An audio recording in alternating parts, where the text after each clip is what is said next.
Buongiorno a tutte le ascoltatrici e a tutti gli ascoltatori, ultima puntata settimanale di Autodaffè, come sempre il venerdì, e lo ringrazio, con noi il professor Fabrizio Pezzani, professore emerito di economia all'Università Bocconi. Professore, buongiorno e Buongiorno a grazie voi per tutti. essere con noi. Allora, di recente tu hai scritto un pezzo per il quotidiano della tua città, l'antichissima e nobilissima Gazzetta di Parma, che riguarda un tema del quale ti sei occupato spesso nel corso della tua attività sia accademica che pubblicistica, e anche di scrittore, di osservatore economico e scrittore di libri che hanno puntualizzato questi argomenti. La questione del nomadismo fiscale, sto leggendo il titolo del tuo articolo, e della delocalizzazione, due questioni, due fattori, due spinte che hanno creato un disequilibrio di sistema, si può dire in tutto il mondo, perché la questione riguarda tutto il globo, no? Ecco, questo modello che ha un'impronta per comodità definita neoliberista, questo modello finanziario di massimizzazione del profitto è ancora vigente? Perché l'analisi ormai, professore, e la critica di questo modello ha i suoi anni. Non è da poco tempo che questo modello, i cui guasti sono abbastanza evidenti ormai per pressoché presso tutti gli osservatori, credo, di tutte le tendenze, anche quelli che lo sostenevano arditamente negli anni '80 e soprattutto '90, ce l'hanno davanti agli occhi i guasti di questo modello. E questo modello continua a vivere, anche se le critiche aumentano e le diseguaglianze e le cose che non tornano sono visibili a tutti? Perché pare di capire che più aumentano le critiche, più il modello imperversa. Sì, allora il modello neoliberista di fatto si instaura alla fine degli anni '80 e di fatto rimane, pur essendo un modello evidentemente fallito, no? Eh, Perché ci come tu troviamo. sintetizzi un modello che crea paesi senza ricchezza e ricchezza senza paesi. Eh sì, in realtà, noi oggi siamo di fronte a leggevo ieri Galimberti, no, che Mh, anche lui dice: "Ho sempre pensato che le società crollassero per sì. motivi economici, E invece no. mentre in Eh. realtà Crollano crollano". quando si avvitano e si perdono i valori fondamentali. Sì, e quando si perdono i valori fondamentali, cosa che noi continuiamo a dire da 10 anni a questa parte, no, prevedendo dei fatti che si sono puntualmente verificati. Io nel libro sia nel 2013 che nel 2019 avevo scritto il fallimento del neoliberismo. Quindi in realtà il modello culturale sopravvive perché ha creato una situazione di scollamento tra il capitale e i paesi, e quindi ha creato un vulnus molto forte per quanto riguarda la democrazia, che viene citata ma non realizzata, e, eh, e di fatto crea una situazione in cui si è generata una concentrazione di ricchezza e di potere che non ha precedenti nella storia del mondo. Ed è tutto evidente che questa concentrazione di potere e di ricchezza non ha nessuna intenzione di mollare, anzi ha l'intenzione di voler aumentare ulteriormente la sua posizione di dominanza, non tanto nei confronti della situazione economica, ma nei confronti della situazione politica, perché di fatto si è venuta a creare al di sopra degli stati e al di fuori degli stati, senza nessuna modalità di elezione democratica, si è venuto a creare, come diceva Chomsky, no? Chomsky l'ha scritto tante volte, un senato virtuale. Questo senato virtuale egemone si comporta come se fosse indipendente dalle istanze democratiche dei paesi, quindi è questo senato virtuale che decide le allocazioni della ricchezza e decide la distribuzione della ricchezza. Come siamo arrivati a questo punto? Siamo arrivati a questo punto per gradi, perché non ci si arriva mai tutti d'un colpo. Quindi il vero punto di svolta delle condizioni che hanno favorito la formazione del modello neoliberista rimane sempre il 71, quando Nixon dichiara lo sganciamento del dollaro dall'oro. E quella è una data fondamentale, perché in quel momento, sino a quel momento, si poteva stampare carta moneta in quantità limitata e riferita a una determinata quantità di oro. Erano 36 dollari per ogni oncia d'oro. Oggi parliamo di 5.500 dollari per oncia d'oro. Questo per dare l'evidenza alla differenza forte. Che cosa è successo? È successo che si sono venuti a trovare due mondi paralleli. Uno, il mondo reale, che è misurabile e che è finito. L'altro, il mondo della moneta, che è replicabile all'infinito e non è misurabile, per quella moneta di fatto diventa finita e diventa di fatto la moneta infinita, l'espressione della moneta infinita diventa il campo di battaglia della finanza. La finanza fa parte dell'economia, ma non è l'economia. La finanza è un'altra cosa. La finanza studia i sistemi monetari e i sistemi monetari non sono sistemi misurabili, perché possono andare all'infinito. Io posso stampare carta moneta all'infinito, ma senza avere un collaterale che la lega al mondo reale. Che cosa è successo?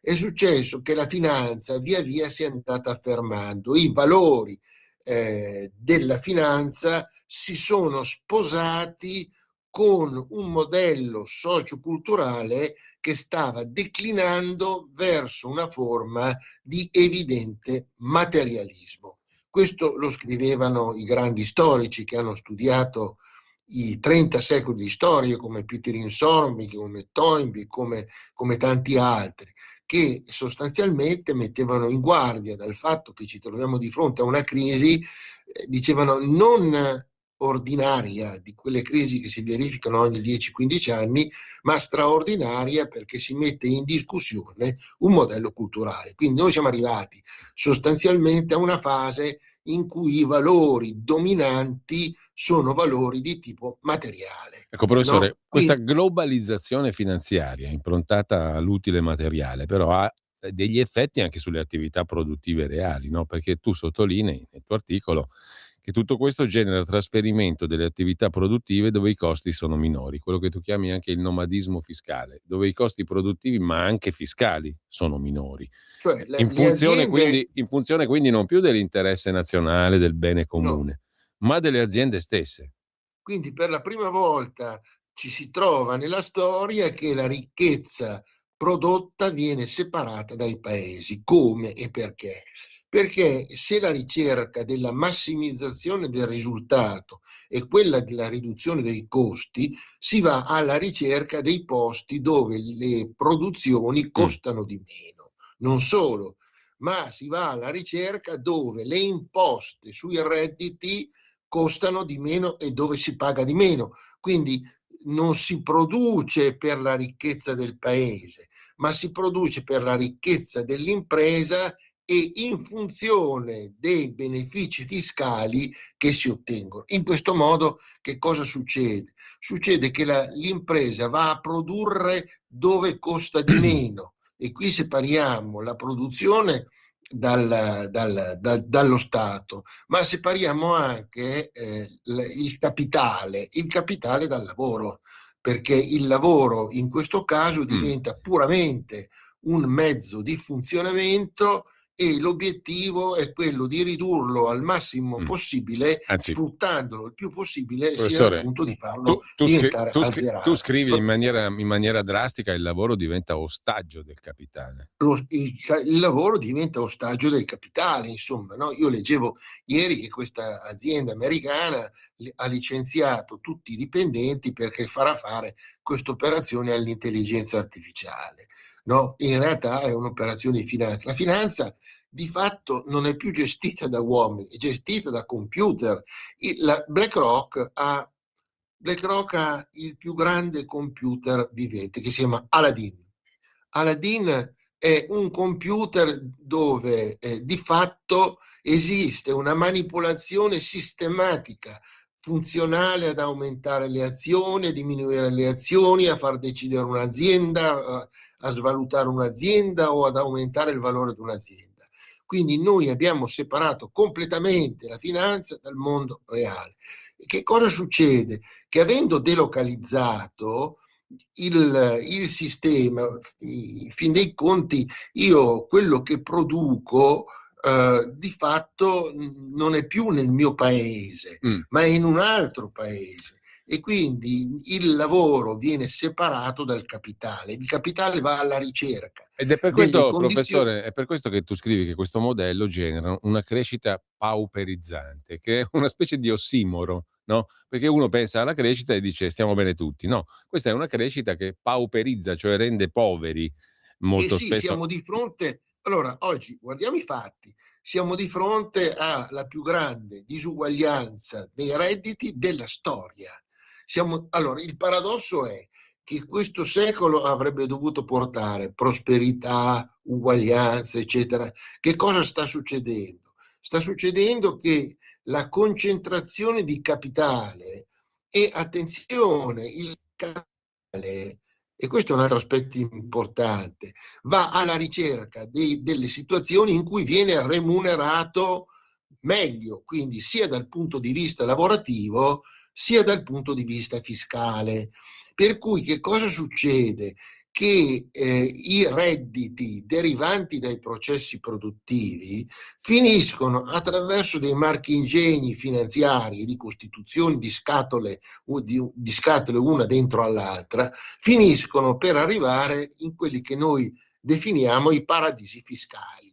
Quindi nei paradisi fiscali noi abbiamo la formazione dei capitali. Quali sono le conseguenze? Le conseguenze sono, allora se noi guardiamo le imprese italiane, la Ferrero piuttosto che l'Essilor Luxottica, piuttosto che la Stellantis, tutte queste grandi imprese hanno una residenza fiscale fuori dall'Italia. Questo che cosa comporta? Comporta che vengono meno per il paese le entrate fiscali e quindi è evidente che se vengono meno le entrate fiscali io non posso coprire i costi della disoccupazione, non posso coprire i costi della disuguaglianza, non posso coprire i costi della povertà e non posso più sostenere la cosa più Ecco. importante che abbiamo, che è lo Stato Ecco, sociale. e questo è un punto che riguarda lo Stato. Però c'è un aspetto del tuo ragionamento che mi ha molto affascinato, professore, perché tu sottolinei che questo modello qui ha avuto degli effetti molto pervasivi, molto forti, anche sulla produzione, sulla modalità della produzione e sulla capacità di accumulazione del valore o del profitto, no? Perché questa capacità, tu scrivi, non è più legata alla capacità del produrre in sé, cioè la centralità del produttore, che sia l'operaio, che sia l'artigiano. La capacità, cioè la questione centrale non è più la capacità di produrre, ma quella di spremere valore, cioè profitto, dai nodi dove si concentra quel valore, che molto spesso sono fuori dalla produzione in senso stretto, no?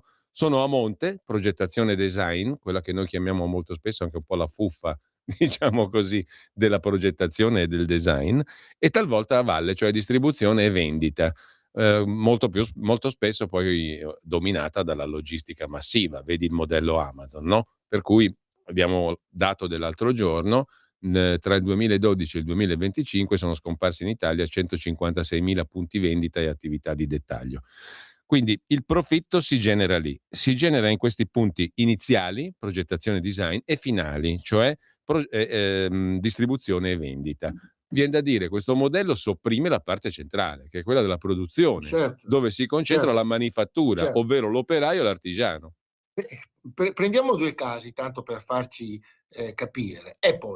Apple ha la posizione di vantaggio competitivo perché produce gli iPhone. Gli iPhone sono progettati nella Silicon Valley, Mm. ma dove sono costruiti? E sono Nelle costruiti là fabbriche dove lager costano di cinesi, meno. nelle fabbriche lager dell'est asiatico. Cinesi e India, Cina e India, sono costruiti lì, tant'è che è venuto fuori il problema che di fronte a un aumento delle sanzioni gli iPhone che sono prodotti in Cina e prodotti in India e montati in India devono poi essere riportati negli Stati Uniti e quindi devono essere ricomperati, no? Ricomperati il passaggio dall'India alla Cina negli Stati Uniti, ma con le sanzioni alte il prezzo dell'iPhone diventa molto alto, per cui c'è stata la reazione di Apple dicendo no, non va bene perché questo diventa poi un problema. Questa è una tipica situazione in cui esiste una progettazione del prodotto, quindi io mi mantengo sostanzialmente la chiave di volta del processo, perché sono io che disegno i prodotti e quindi separo la fase di creazione del prodotto da quella di produzione. Questo avviene un po' da tutte le parti, pensiamo a tutte le aziende, i marchi di stilisti, cioè i grandi marchi da Prada piuttosto che Armani, eccetera. Questi producono le idee, ma la produzione vera viene fatta da un'altra parte. E questo è il caso in cui, come Apple si dimostra, noi abbiamo un potere perché siamo noi che determiniamo il prodotto che poi viene fatto da un'altra parte. L'esempio invece del vantaggio competitivo a valle è quello che hai citato tu, cioè di Amazon. Che cioè se tu vuoi, Amazon ha in mano un processo distributivo. Vuoi produrre, puoi vendere facilmente, ti devi mettere nelle mani di Amazon. E questo che cosa ha comportato? Ha comportato una chiusura pesante e molto, molto grave degli esercizi commerciali che una volta erano tipici della Sì. nostra storia e della nostra cultura. Quindi Amazon, col suo modello di distribuzione, sta diventando un processo di crescita economica pauperizzante, perché crea delle fasce di disoccupazione e di povertà. Quindi è chiaro che questo diventa un problema grave anche dal punto di vista, ritorniamo al Certo. discorso di prima, fiscale, perché le entrate fiscali di Amazon, nonostante Amazon produca in Italia, non finiscono nello Stato italiano in gran parte. Ecco, tra Insomma. l'altro c'è proprio una notizia fresca di giornata, la Procura di Milano ha chiesto il rinvio a giudizio per Amazon e 4 suoi manager per mancata modifica di un algoritmo che regola la vendita a distanza e che in sostanza sarebbe ritenuto in violazione degli obblighi fiscali e doganali dell'Unione Europea. Per contestare, per quantificare, l'evasione contestata dal 19 al 21 è pari a quasi 1 miliardo e 200 milioni di dollari. Questo è un dato di cronaca, se vogliamo minimo rispetto alla tua osservazione generale, ma che si inserisce in essa. Sì, l'aspetto importante di questa situazione è quello che abbiamo detto prima, la separazione del capitale dal lavoro. Il lavoro diventa sussidiario, non è più così strettamente importante perché lo vado a trovare dove costa di meno, sì. E quindi separo la ricchezza dai paesi.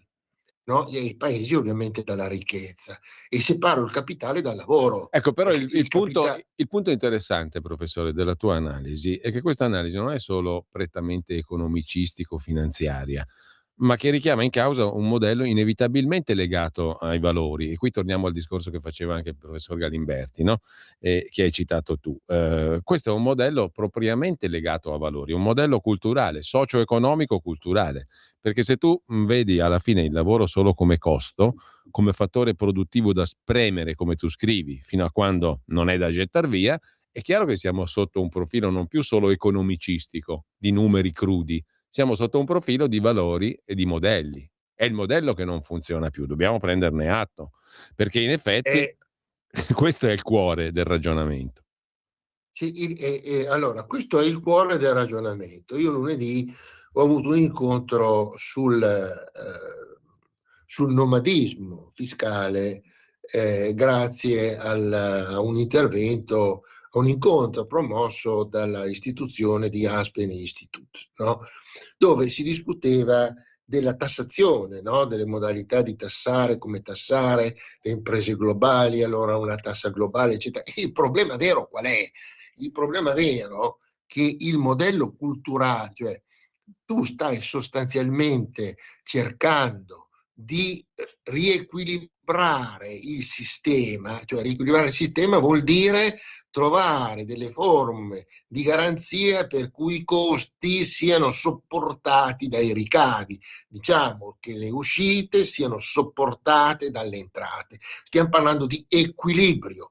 Noi stiamo cercando un equilibrio che ci sta sfuggendo di mano perché aumenta la posizione debitoria, aumentano gli interessi sul debito e questo crea una situazione del cane che si morde la coda.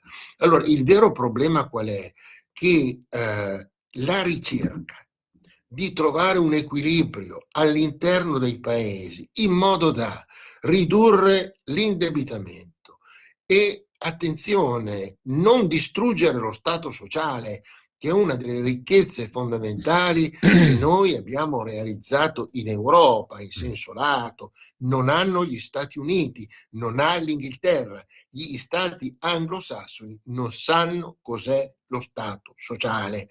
Noi abbiamo convissuto con lo Stato sociale, ma il rischio è che questo modello culturale che mira alla massimizzazione del profitto, Sì. questo modello sociale sostanzialmente è distruttivo, questo modello culturale è distruttivo della ricerca dell'equilibrio. Tu ricerchi un equilibrio fra entrate e uscite, ma il problema qual è? Ecco, Che il modello culturale che spinge gli operatori è quello della massimizzazione del profitto e quindi il mio maestro che era Carlo Masini è stato un grandissimo professore. Lui, nelle migliaia di pagine che ha scritto,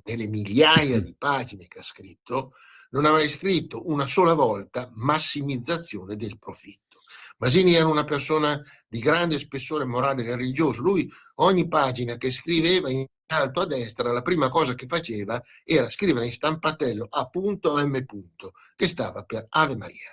Quindi c'è stata una visione molto sociale, molto religiosa. Oggi il modello culturale che punta a un eccesso di edonismo, di materialismo, di materializzazione del profitto, è funzionale a scardinare la ecco, ma società. poi Per cui tu perdonami professore, io faccio un ragionamento e chiedo a te se questo ragionamento sia corretto, stia in piedi, sia sbagliato, sia moralistico. Non voglio fare un ragionamento moralistico, voglio fare un ragionamento empirico.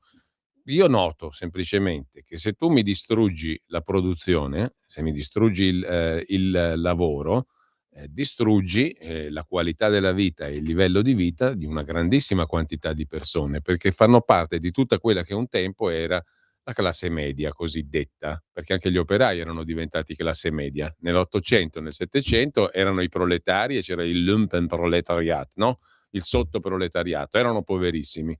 Grazie a un po' di valori, appunto, e di conquiste sociali, anche l'operaio è diventato classe media nella seconda metà del Novecento. Adesso stiamo facendo un passo indietro, secondo me. Ma se tu distruggi questa grande massa di persone che costituiscono il ceto medio, la parte centrale della società, non credo che tu stia investendo nel futuro, perché il fatto di concentrare la ricchezza in poche mani e di rendere una massa di persone sempre più povera non credo che sia una garanzia per una società migliore nel futuro e per un'economia migliore nel futuro.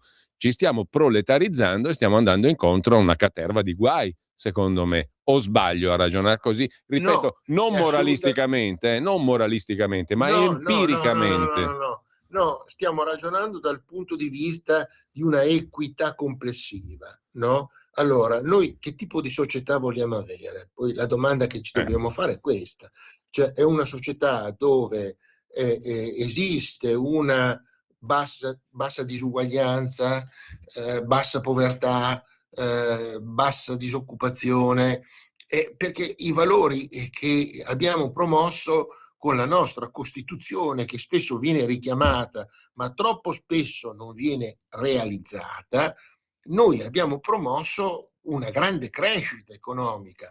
Io lo scrivevo nel 2011, nel libro La competizione collaborativa, ricostruire il capitale sociale ed economico, perché il problema è diventato che questo modello culturale ha posto l'economia come fine e la società come mezzo.